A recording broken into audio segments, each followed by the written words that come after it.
2002년 우리 서울에서 열린 이 월드컵을 통해서 우리나라 온 국민에게 슬로건이 하나 생겼습니다.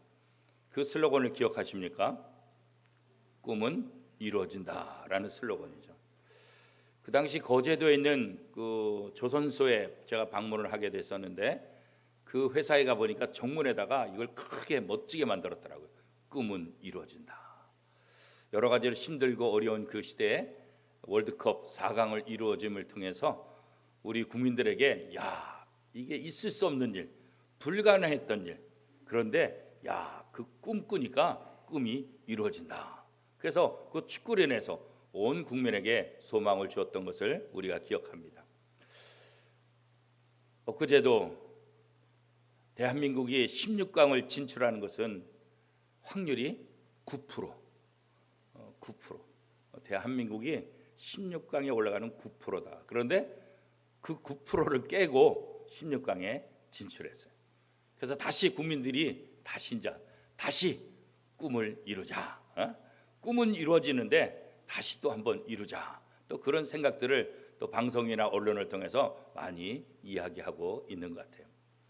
대림절을 보내면서 이 대림절 기간 동안 우리 성도들이 하나의 슬로건을 만든다고 한다면 어떤 슬로건을 만들 수 있을까? 그런 생각을 한번 해봤어요.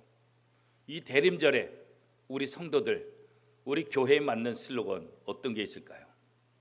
미래는 준비하는 사람들의 것이다. 미래는 준비하는 사람들의 것이다. 우리가 대림절이라는 절기가 뭐예요? 미래를 준비하는 거예요. 다시 오실 주님을 기다리는 그런 절기가 대림절이에요. 그러면 예수님이 다시 오시는데 그걸 우리가 분명히 아는데 그 주님을 맞이할 때 우리가 어떻게 맞이할 것인지 준비를 잘한 사람들은 예수님을 기쁘게 맞이할 것 같아요. 성경에 보면 기름 등불을 많이 준비한, 기름을 많이 준비한 처녀들이 신랑을 맞이한다. 우리가 이 사실을 알잖아요. 준비를 잘한 만큼 그 날이 오게 되면 우리에게 기쁨이 되고 우리에게 감격과 또 행복한 모습이 있을 거예요. 그런 면에서 우리가 지금 대림절을 준비하면서 다시 오실 주님을 기다리며 성도로서 어떠한 삶을 살아야 될 것인가, 성도로서 다시 오실 주님을 맞이하기 위해서 우리가 어떤 준비를 해야 되는가, 그런 것들을 생각해 보면서 아주 지혜로운 그런 대림절을 잘 보내고 미래를 준비하는 그런 대림절을 보낼 수 있기를 축복합니다. 예수님께서 이 땅에서 공생애를 시작하시기 전에 예수님을 준비하는 사람이 있었죠. 누구죠? 바로 세례 요한입니다. 이 세례 요한은 예수님이 사역하실 것을 미리 쫙 준비해서 예수님이 오셔서 사역을 하실 때 그 사역이 잘 진행될 수 있도록 그런 역할을 하는 사람이 이 세례 요한이에요. 이 세례 요한의 별명은 뭐냐? 광야에서 외치는 자의 소리다. 이렇게 별명을 가지고 있죠. 광야에서 외치는 자의 소리. 이 광야는 이스라엘 사람들에게 있어서 어떤 의미가 있을까? 유대인들의 입장에서 광야 그러면 생각나는 게 있어요. 그게 뭐냐? 하나님을 만나는 장소. 광야는 하나님을 만나는 장소예요. 이스라엘 백성들이 애굽에서 나와서 광야 40년 동안 생활해요. 하나님이 왜 이스라엘 백성들을 광야 40년 동안 훈련을 시켰을까요? 하나님을 만나는 훈련을 하는 거예요. 하나님의 음성을 듣게 하는 거예요. 하나님의 백성답게 살 수 있도록 훈련시킨 기간, 그게 바로 광야 40년이에요. 그래서 이스라엘 백성들은 광야 그러면은 하나님을 만나는 거, 이런 생각을 하는 거예요. 그런데 광야에서 외치는 자가 있다. 그러니까 이미 구약에서 예언한 대로 이 광야에서 외치는 자가 있다고 한다면 분명 이 사람은 하나님의 사람일 것이다. 그래서 하나님의 음성을 듣기 위해서 많은 사람들이 광야로 나가게 되고 그 세례 요한의 음성에 귀를 기울이게 되고 또 세례 요한의 그 음성을 통해서 무엇을 해야 될지를 다시 한번 깨닫게 되는 그런 일들이 있게 되죠. 때가 참에 세례 요한이 광야에서 외치는데 가장 먼저 외친 소리가 무엇입니까? 회개하라, 천국이 가까웠다. 그런 거죠. 사실 회개를 외치는 것은 쉽지가 않아요. 구약 성경에서 선지자들의 역할이 뭐예요? 회개를 선포하는 거예요. 하나님께서 너희를 심판한다. 회개하라. 회개하지 않으면 너희는 멸망당한다. 이게 구약의 선지자들이 공통적으로 선포되는 메시지의 핵심이죠. 그러니까 구약의 성도들에게 있어서 선지자들은 어떤 존재겠어요? 별로 안 좋아요. 아니, 우리를 위로하고 격려해야 되지 왜 심판이 오니까 회개하라, 회개하지 않으면 심판당한다, 멸망당한다, 하나님의 진노가 임한다, 이런 소리를 하니까 이 백성들이 선지자들을 안 좋아해요. 선지자들 미워하고, 성경에 보면 어떻게 해요? 돌을 들어서 선지자를 죽이려고까지 했다. 그래서 이 회개를 외친다는 것은 사실 굉장히 부담스러운 거죠. 요즘도 마찬가지죠. 그렇죠? 회개를 촉구하는 설교, 교인들이 별로 원치 않아요. 그렇죠? 책망하는 설교, 그거 별로 원치 않아요. 목사님, 그냥 세상에서 우리가 지치고 힘든데 교회까지 와가지고 책망 들으면 되겠습니까? 교회까지 와가지고 회개하라, 이런 소리 들으면 되겠습니까? 좀 지치고 힘든 우리를 위로해 주시고 축복해 주시고 격려해 주시는 그런 말씀을 해 주셔야죠. 이렇게 생각하는 분들도 많을 거예요. 물론 그래야 되죠. 그러나 근본적으로는 우리가 참된 위로를 받고 우리가 참된 하나님의 사랑을 받기 위해서는 근본적으로 해야 될 일이 뭐예요? 회개가 돼요. 회개가 우선적으로 되어야만 하나님의 복을 누리고 하나님의 평강을 누릴 수가 있는 거예요. 세례 요한의 등장은 갑자기 나타난 게 아니에요. 이미 구약에서 세례 요한이 등장할 것을 예고했다고요. 이사야 선지자를 통해서, 말라기 선지자를 통해서 이미 세례 요한이 나타나서 어떤 일을 할 것인지 예언했는데, 자, 이사야 40장 3절 말씀에 보면 이렇게 이야기하고 있어요. 외친 자의 소리여 이르되 너희는 광야에서 여호와의 길을 예배하라. 사막에서 우리 하나님의 대로를 평탄하게 하라. 외치는 자의 소리요. 누굴 말하는 거예요? 세례 요한을 말하는 거예요. 여호와 길을 예배하라. 사막에서 우리 하나님의 대로를 평탄케 하라. 주님이 오시는 것을 미리 준비하는 역할을 하는 사람, 세례 요한에 대해서 이미 이사야 선지자가 예언했다고요. 그뿐만 아니라 말라기 3장 1절 말씀에 보면 이렇게 말씀하고 있어요. 만군의 여호와가 이르노라. 보라, 내가 내 사자를 보내리니 그가 내 앞에서 길을 준비할 것이요 또 너희가 구하는 바 주가 갑자기 그의 성전에 임하시리니 곧 너희가 사모하는 바 언약의 사자가 임하실 것이라. 하나님께서 어떻게 해요? 내 사자를 내가 보낼 것이다. 메시아에 앞서서 그 사자를 보낼 것이다. 그 사자가 누구예요? 바로 세례 요한을 이야기하고 있는 거죠. 그래서 세례 요한은 이 구약의 예언대로 등장하는 거예요. 갑자기 등장하는 게 아니에요. 준비 없이 등장하는 게 아니에요. 이미 구약을 통해서 예고됐고 이미 구약을 통해서 예언된 대로 세례 요한이 나타나고 세례 요한이 자기가 하고 싶은 일을 하는 건 아니에요. 이미 구약에서 예언된 그 말씀을 이루는 거예요. 성취하는 거죠. 그래서 회개를 촉구하는 거죠. 메시아가 이 땅에 오시기 전에 회개를 촉구함을 통해서 예수 그리스도를 영접할 준비를 다 하는 거예요. 그게 바로 세례 요한의 역할인 거예요.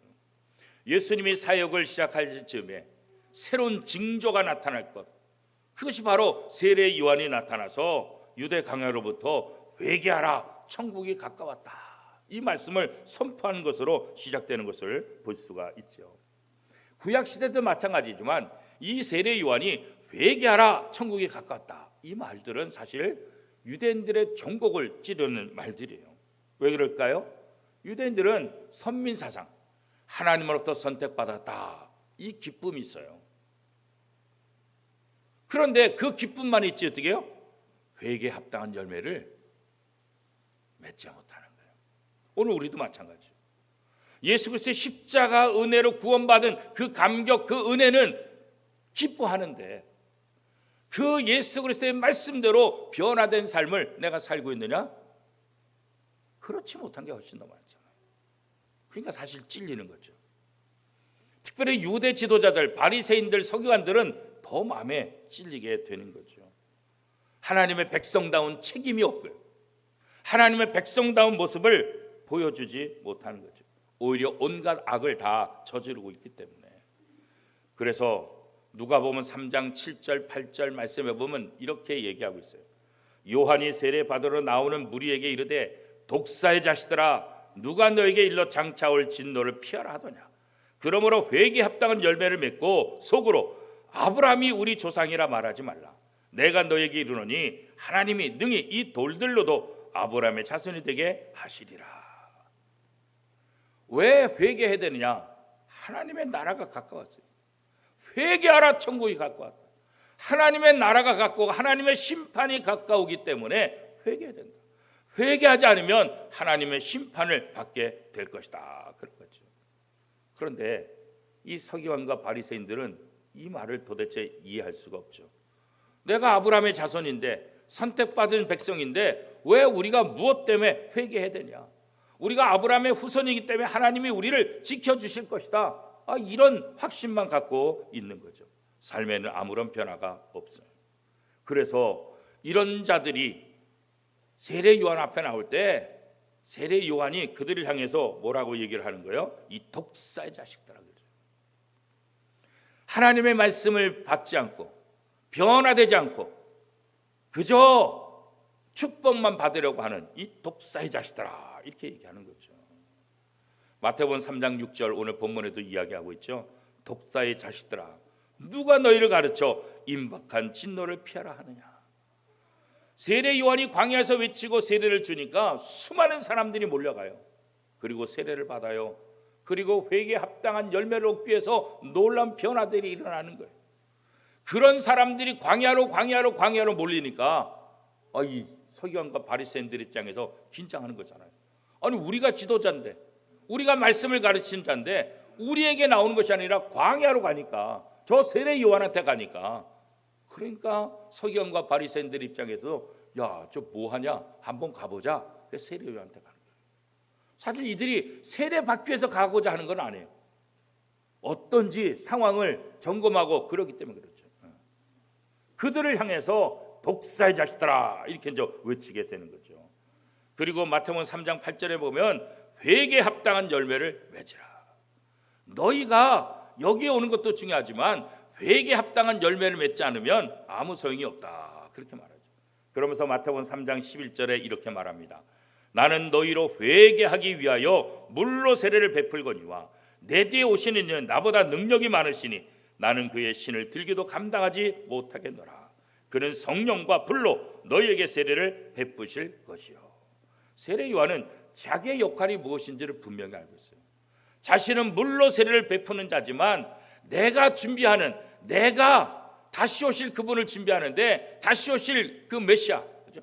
이 메시아는 불과 성령으로 세례를 줄 것이다. 나는 그 메시아에 비하면 나는 신을 들기도 감당하지 못할 연약한 존재다. 그렇게 얘기하는 거죠. 그래요. 회개는 뭐예요? 잘못된 길에서 돌이키는 거예요. 원래 회개는 하마르티아라는 말인데 이 말의 원어는 뭐예요? 우리가 그 올림픽 때 보면 양궁, 우리나라 잘하잖아요. 사격도 있잖아요, 그죠? 양궁을 하려면 어떻게 앞에 뭐가 있어요? 표적 있잖아요, 표적지. 표적지를 향해서 활을 쏘잖아요. 우리나라 선수들 진짜 잘해요. 어떻게 10점 만점 거기를 그렇게 쏠 수 있냐고요, 그죠? 우리나라 선수들이 그 가운데는 카메라도 깨먹은 적이 참 많잖아요, 그죠? 기가 막히게 참 잘해요, 그죠? 그러니까 언제나 양궁 선수는 그 관역, 표지를 향해서 쏘는 거예요. 그런데 관역을 향해서 날아가지 않고 옆으로 날아가면 이게 다 실패하는 거잖아요. 그게 바로 죄라는 거예요. 원래 가야 될 그 길로 가지 않고 다른 길로 가는 것, 이게 죄예요. 원래 우리가 가야 될 길이 뭐예요? 하나님의 말씀. 하나님의 말씀을 향해서 가야 되고 하나님께로 향해야 되고 하나님의 말씀대로 살아야 돼요. 근데 하나님의 말씀에서 벗어난 길을 가는 거, 그게 바로 죄라는 거예요. 너희가 유대인으로서 선민 사상을 가지고 아브라함의 후손이라고 자랑만 하지 말고 아브라함의 후손답게 삶을 살아라. 하나님의 말씀에 순종하며 하나님을 기쁘시게 하는 삶을 살아야지, 내가 아브라함의 후손인데 우리가 선택받은 유대인인데 이거 갖고 자랑하는 것, 그게 무슨 의미가 있느냐. 회개에 합당한 삶을 살아야 된다. 그 얘기를 하고 있는 거죠. 사도 바울은 고린도전서 10장에서 보면 이 출애굽, 이스라엘 백성들이 애굽에서 400년 동안 정살이하다가 출애굽하잖아요. 출애굽하는 과정에서 홍해를 가르잖아요. 홍해를 가르고 그 사이를 이 이스라엘 백성들이 지나가잖아요. 요거를 무엇으로 표현했냐면 그게 바로 이스라엘 백성들, 그 당시 출애굽한 사람들의 세례다 이렇게 표현하고 있다고. 자, 고린도전서 10장 1절에서 4절까지 말씀입니다.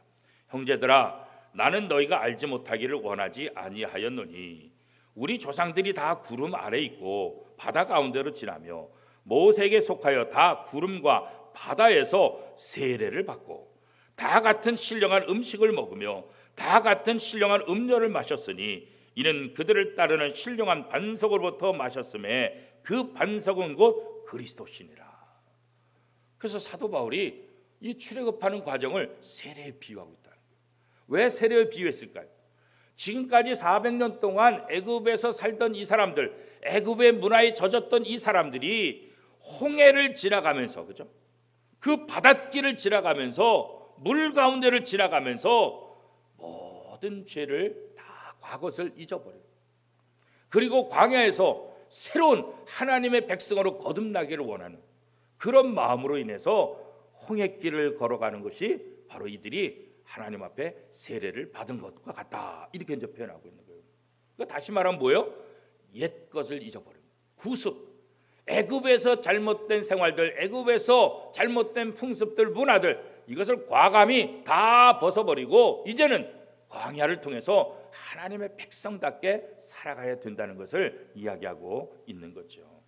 그러니까 이 출애굽 세례는 이스라엘 백성들이 지금까지 갖고 있었던 모든 죄악이 가득했던 모든 삶을 과감히 벗어버리는 거예요. 포기하는 거예요. 거기서 새로워지는 것을 다시 한번 이야기하고 있는 거죠.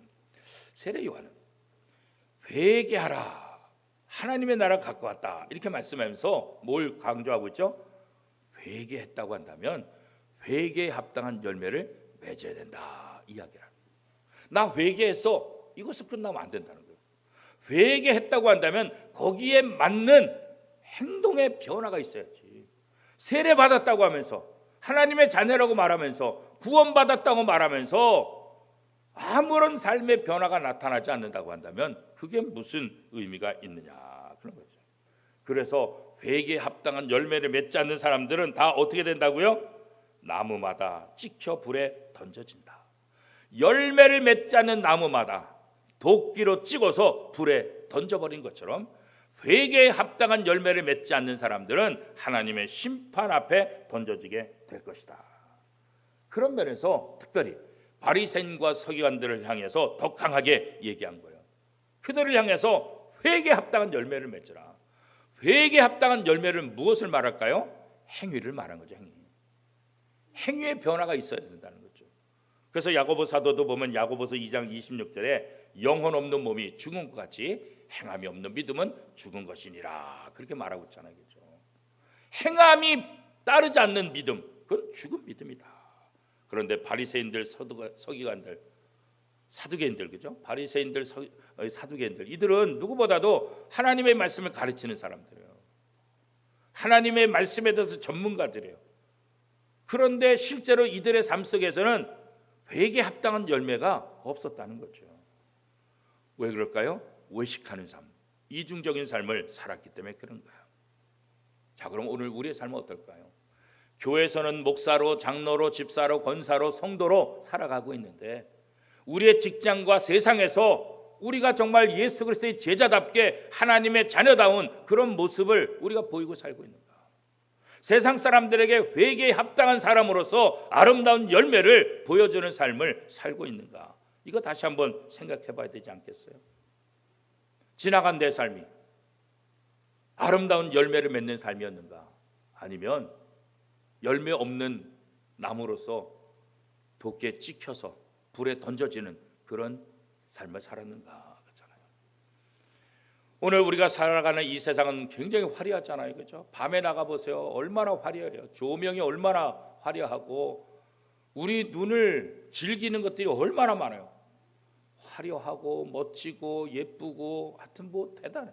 가는 곳곳마다 우리의 시선을 빼앗는 것이 얼마나 많은지 몰라요. 그러다 보니까 사람들은 이런 쪽에 관심도 가져야 되고 저런 쪽에 관심도 가져야 되겠죠.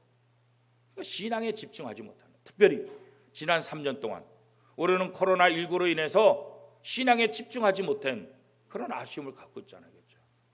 코로나 방역 때문에 또 많은 인원이 모이지 못하는 것 때문에 또 여러 가지 행동의 제약들 때문에 우리가 함께 예배하지 못하고 또 온라인으로 어쩔 수 없이 드리게 되다 보니까 이제는 온라인으로 맨 처음에는 온라인이 예배입니까? 그러다가 이제는 온라인 예배 익숙해져 가지고 이거 좋네요. 그래가지고 저 온라인으로 매일 드리고 있어요. 이렇게 그래서 점점 편의 위주로 이렇게 빠져가는. 우리의 신앙을 되돌아볼 때 정말 하나님이 기뻐하시는 그런 신앙생활을 지금 하고 있느냐? 너무나 이기적이고 편의주의로 그렇게 빠지고 있지는 않는가? 물론 코로나19 처음 시기에는 어쩔 수 없이 그죠. 방역 때문에 또 여러 가지 사회에 대한 어떤 또 본을 보여야 되는 그런 상황 때문에 어쩔 수 없이 온라인 예배를 드릴 수밖에 없는 상황에서는 그렇게 해야 되죠. 그러나 이제는 그렇지 않다는 거죠. 이제는 누구든지 나와서 다 예배 드릴 수 있는 상황. 그럼에도 불구하고 여전히 온라인 예배만 치중하고 이것으로는 나는 만족해. 그런다고 한다면 우리 모습을 다시 한번 좀 되돌아봐야 되지 않을까. 그런 생각들을 해보는 거죠. 2000년 전 세례 요한의 이 외침 광야의 소리가 그 당시 성도들에게 충격적인 발언이었다고 한다면 오늘 우리도 그렇게 충격적으로 받아들여야 되는 거죠. 우리가 돌아서지 않으면 회개에 합당한 열매를 맺지 않으면 진노의 심판을 면할 수 없기 때문에 우리는 이 세례 요한의 음성에 귀를 기울여야 하는 거예요. 주님의 기다림은 심판. 그러나 하나님을 영접한 사람에게 주님의 다시 오실 기다림은 심판이 아니라 뭐예요? 구원을 위한 기다림이죠. 기쁨과 평화를 위한. 회개에 합당한 열매를 맺지 않은 사람은 이 대림절이 두려움의 시간이 되지만 회개에 합당한 열매로 하나님 앞에 영광돌리는 삶을 산다고 한다면 우리는 이 대림절이 희망과 소망이 가득한 그런 절기가 될 줄로 믿습니다. 세례 요한이 예수 그리스도의 초림을 준비한 자였다고 한다면 우리는 예수 그리스도의 재림을 준비하는 사람들입니다. 대림절 두 번째 주일을 지키면서 다시 한번 우리가 어떠한 삶을 살아야 될까? 세례 요한을 통해서 우리에게 주시는 말씀은 회개에 합당한 삶을 사는 것이다. 이것이 하나님이 기뻐하는 거예요. 왜요? 사랑하는 자들아, 하나님은 하나님의 이스라엘 백성들, 오늘 우리 예수 그리스도를 영접한 우리들을 하나님의 자녀라고 믿잖아요. 하나님의 자녀라고 한다면 하나님은 그 자녀를 얼마나 사랑하겠어요? 그 자녀가 복받기를 얼마나 원하겠어요? 그런데 그 비결은 뭐예요? 회개하는. 회개에 합당한 열매를 맺을 때 하나님의 자녀의 권세를 가지고 하나님의 복을 누릴 수 있기 때문에 회개한다는 것은 그런 면에서 하나님이 기뻐하시는 일인 거예요.